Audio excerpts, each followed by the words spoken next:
ancient times, religion has played an extremely important role in the functioning of society. Therefore, any religious structure holds profound significance for the community of believers. But have you ever thought of a temple built based on the fall of a meteorite? Or sacred caves decorated with strange shapes? These are just two among many religious structures that conceal little-known mysteries. Are they merely spiritual sites in ancient cultures? Or the result of contacts with extraterrestrials in ancient times? When admiring massive, perfectly detailed monuments, do you think they were truly built by humans?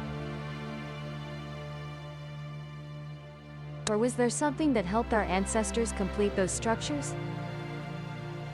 All will be answered in today's video. Mysterious locations of the primordial universe. Episode 2. Aliens built the great structures. Mysterious locations of the primordial universe.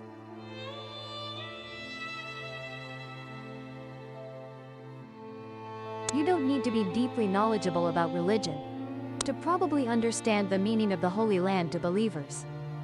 Millions of people worldwide consider setting foot on the most sacred land at least once as the life goal of their entire lives. Coincidentally, the Holy Land of three major world religions is located in the same place. Christianity, Judaism, and Islam all consider Temple Mount in the ancient city of Jerusalem as their Holy Land. On a Middle Eastern plateau, the 14-hectare area surrounded by ancient walls has been considered sacred for thousands of years. What we see at Temple Mount is truly a perfect blend of the three religions. Every year, millions of pilgrims come to Temple Mount to commemorate major holidays. This inadvertently raises the question, why in the 10th century BC did King David and the Jews choose this place to build the Great Temple?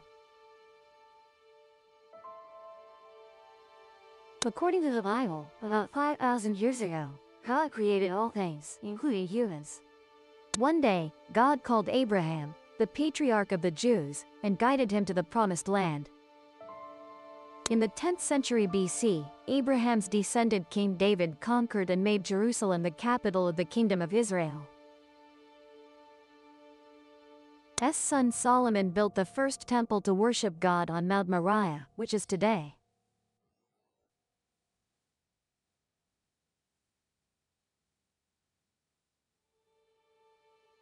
Completed in 957 BC, the sacred temple was said to house the Ark of the Covenant, also known as the Holy Ark. The sacred Ark was believed to contain the stone tablets inscribed with God's 10 Commandments. However, those who believe in the alien theory argue that it also carries an extraterrestrial energy source. That strange energy source is recorded and manifested through many hidden details in ancient texts. The story of the Ark's creation is clearly recorded in the Bible. Accordingly, Moses went to a sacred mountain. There, God gave Moses detailed instructions to make the Holy Ark. He told Moses to instruct the Israelites to make an ark of acacia wood overlaid with gold with specific parameters as follows. They were to make an ark of acacia wood about 1.1 meters long and 0.7 meters wide and high, overlaid with pure gold inside and out. Furthermore, a gold cover had to be made to protect the ark. Later, all that people learned more about the ark was that it was very dangerous. Later, Solomon placed it in the temple in the innermost room, the most secret and sacred place. Only a very few people with special strength were allowed to enter this place. This is the most mysterious place of the temple, considered the location where God resides. In a sense, the ark could be likened to God's throne. Solomon was the third king of the Kingdom of Israel, famous worldwide for his wisdom and intelligence. During his reign, Israel became one of the most powerful and wealthy kingdoms. Thanks to Solomon's wisdom, monarchs, nobles, and countless commoners from all over the world came to him for advice or to solve mysteries. Solomon was famous as a wealthy king with a massive fortune of gold, silver, and jewels. To this day, King Solomon's treasure still makes many people dream. However, besides his wisdom and immense treasure, one special thing that made King Solomon a legend was his ability to summon and command 72 demons from hell through secret rituals and spells. According to ancient texts, a sacred artifact of the Jewish faith, King Solomon possessed a magical ring with a special symbol that we now recognize on the Israeli flag, under the name Star of David. The ring granted King Solomon the power to do things ordinary people could not. And one of the things he did with it was control demons. So, was King Solomon's power itself the hidden secret? So, did the power from the magical ring help King Solomon achieve his great accomplishments? Or perhaps the demons he subdued helped the king build the house of God? Not just rings, King Solomon is also said to have owned a blue magical carpet, large enough for his throne and all his attendants to travel on. Now, looking back at all the magic from the ring, then that miraculous flying carpet, do you wonder if they truly existed? And if so, where did King Solomon get those powers from? From a certain perspective, you can understand it broadly as subduing demons. But today, we have watches or smart wearable devices, because that ring might also have the ability to communicate with other forces not from this Earth. And I think, with such advanced space travel technology, giving King Solomon some personal communication device as a reward wouldn't be too difficult. Do you think he actually met aliens? There are still many mysterious questions here, mysteries about the temple, about the Ark of the Covenant yet unsolved. Perhaps the answers will be revealed at another time, when the legendary stories of King Solomon have faded into obscurity. Until as late as the 70s AD, through many historical ups and downs, the Roman army captured Jerusalem and built another temple on the Jewish holy site. That structure remains a solid symbol to this day under the name Dome of the Rock. That is the famous Noble Mosque of Islamic believers. The architecture and mosaics in the mosque were designed based on Byzantine churches and palaces in the region.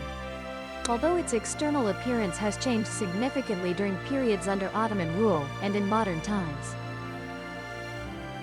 especially the addition of the gilded roof from 1959 to 1961, but its majesty has never been lost. The octagonal floor plan of the structure was influenced by the Byzantine Church of the Seat of Mary, also called Katisma in Greek. Built from 451 to 458 between Jerusalem and Bethel. With the foundation stone, where the Prophet Muhammad ascended to heaven, the mosque was built with great significance for religions. It is considered the place where God created the world along with the first man, Adam. It is also here that Abraham was to sacrifice his son to God, and where the divine presence of God is manifested more than anywhere else. Jerusalem is also the place Jews face when praying. Its great significance for Islamic believers stems from the ideal of connecting this place with the creation of the world. And do you realize that most important events between humans and God, more precisely some being from another world, took place here? Or what is special about this strange rock? It can be seen that at the heart of the temple is the foundation stone, where Muhammad was taken up to heaven by God. Not only that, it is also where God descended to earth. They clearly demonstrated a strong connection between the human kingdom and a more distant place in the universe, like a portal moving back and forth between two worlds. Could Temple Mount really be where aliens landed on Earth? Is it just a coincidence that the holy sites of major religions are concentrated in Jerusalem, or do the saints of their faiths truly reside here? And if that's true, do those saints appear anywhere else? A few hundred kilometers from Jerusalem is the Holy Land of the Islamic world, the Arab country in the heart of the Middle East region. In a narrow inland valley not far from the Red Sea is the famous holy city of Mecca. Here in 570, the founder of Islam, the Prophet Muhammad, was born. Muslims pray in Mecca 5 times a day. For them, this is the most important thing, even more than eating. At the center of Mecca, in the Al-Masjid Al-Haram Mosque, there is a stone structure called the Kaaba. The Kaaba is a cube-like structure, built of granite about 15.2 meters high, 10.7 meters wide, 12.2 meters long, covered with black silk brocade on the outside. On the southeast side of the Kaaba is a pure gold door. Inside, the floor is laid with marble and limestone. There are 3 main pillars supporting the entire structure. Every year, nearly 3 million Muslim pilgrims travel to the Kaaba to participate in Wat 2 events. When participating in Wat 2 events, Muslims must perform a series of rituals such as walking counterclockwise 7 times around the Kaaba, running back and forth between the hills of Safa and Marwa, drinking water from the Zamzam well, going to the plain near Mount Arafat to stay awake overnight, and participating in the stoning of the devil. All Muslims aspire to undertake this pilgrimage at least once in their lifetime. For them, the Hajj is the spiritual pinnacle of life. The Hajj is an event that demonstrates the unity of Muslims as well as their submission to Allah. Some consider the Hajj a religious duty that must be fulfilled. Therefore, they brave dangers to perform this pilgrimage. Many people had to save money for decades just to participate in a pilgrimage once. When you see the sea of people walking around the Kaaba structure, what comes to your mind? As far as I know, many spiral galaxies also rotate counterclockwise extremely slowly. Using the Kaaba as the center for the human vortex might contain astronomical knowledge rather than being merely a coincidence. Why do millions of people strive to create this image? Could it be a remembrance of some distant galaxy, where God, according to their faith, resides? But the greatest mystery in Mecca is not the Kaaba, but a small stone located at the southeastern corner of the structure, 1.5 meters above the ground. The stone is described as dark black, about 0.6 meters long, named the Black Stone. Its surface is shiny black. According to Islamic belief, the stone was originally white but gradually turned black from absorbing humanity's sins. The Prophet Muhammad called the Black Stone the right hand of God, symbolizing loyalty and obedience. Some opinions suggest that the Black Stone will appear on Judgment Day, with eyes to see and a tongue to speak. But whoever kisses the stone to show reverence to Allah, the place where the stone is located also forbids people from gossiping or speaking improperly. Muslims believe that the Black Stone is a part of the celestial stone. There are many legends about it, but when Adam was expelled from the Garden of Eden, he felt immense guilt. The Black Stone was given to Adam to help him cleanse his sins and allow him to return to heaven. Others say that the stone was brought from a nearby mountain by the Archangel Gabriel. All speculations about the stone's structure and origin lack concrete evidence, as it is covered in a veil. Because those in charge do not allow any scientific tests on it, for cultural and religious reasons. So do you think it carries a function similar to the holy stone from which Muhammad was taken up to the heavens? Could the Hajj rituals or Muslims' reverence for the Black Stone be a remembrance of an ancient encounter with extraterrestrial beings? Many believe in the ancient astronaut theory, considering it closely related, and they point to another piece of evidence thousands of kilometers to the east. India, April 28, 1819, while hunting tigers outside the village of Ajanta, a British official discovered a temple built on a hillside against a cliff overlooking the Waghora River. It is believed to have been created around 200 BCE, and it is astonishing that the cave architecture and artworks inside reveal things humanity has never known.